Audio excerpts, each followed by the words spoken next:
improvement, if I can put it mildly, in terms of our approach to this particular issue, because that appears to be the concern that has been expressed.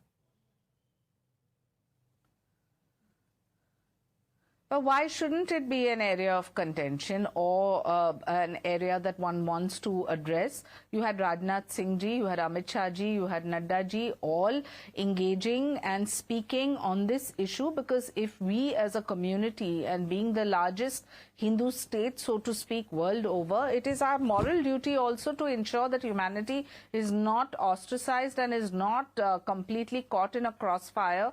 So for those who talk about rule of law, they must understand if there is a rule of a majority, there is protection of minority too, and our government is absolutely Well, I'm not sure Hindu state is the correct way to put it. We are a secular state with the largest Hindu population in the world. But let me put that question across to Dr. Nikul Patel. Dr. Nikul Patel, there are concerns, certainly. There are very valid concerns, and they are being expressed and being addressed at the highest levels. Why is the opposition taken so long to come out, and why is it still that we don't see an unequivocal condemnation of what's happening in Bangladesh? Nikul Patel. See, firstly, I would like to let you know that immediately what happened in the Bangladesh, Rahul Gandhi and the leader of opposition as well as Congress immediately tell to the government whatever support is needed to take any decision, we are there. Secondly, all things that are happening into the Bangladesh to the minorities are now on the social media, and we have one co-panelist who is explaining what is happening there. Now it's the action that government must take on to what communication it has to do with the Bangladesh present government, or whether it is United Nations or wherever it is. It's not claiming that what Congress is doing or what Congress has to do. We have given our full support to the government, and we support all the minorities. It's not claiming that it is Hindu or it is Christian or Jain. We are there with the people, and it's our sole responsibility. Any country has to first protect the interest of the citizens who are residing there, and secondly, all the people who are in the minorities as a country. So the problem, though, Dr. Nikul Patel, is that there are several, including the BNP, etc., which are playing down these attacks, and that's where things become extremely problematic. And I want to bring in Abhijit Iyer Mitra on this, because Abhijit Iyer Mitra, this is exactly the logic with which the government brought in the CAA.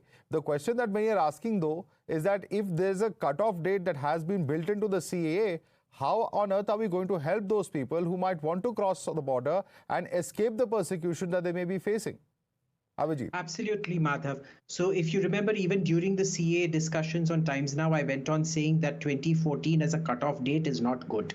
It needs to be a zero cutoff date that can be done with a Gazette notification. It isn't something you can't do. It's certainly doable. And that should have been done then. This just reinforces the need for it to be done now.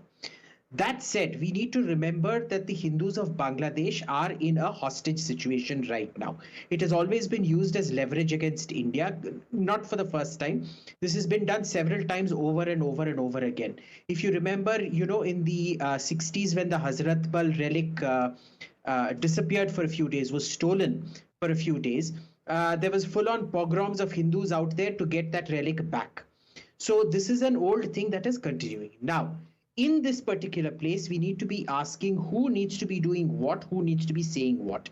Given the fact we're a hostage situation, there are two people who need to be very measured and keep very, very quiet. One of them is Narendra Modi, the Prime Minister. He can't afford a wrong step. The second is Mamata Banerjee, the Chief Minister of West Bengal. Because, West Bengal gets disproportionate coverage in Bangladesh news, and it can be seen as an incitement.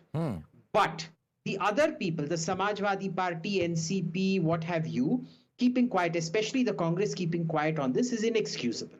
When they open their mouths, their entire thing is, well, everybody is being attacked. No, everybody is not being attacked. Show me a mosque that has been attacked. You can say Hindus are being attacked as being aligned to Awami League. Fine, I accept that Muslims aligned to Awami League are also being attacked. But you show me a single mosque that is aligned to Awami League that is attacked. Yeah. So why is it that only Hindu temples are being attacked?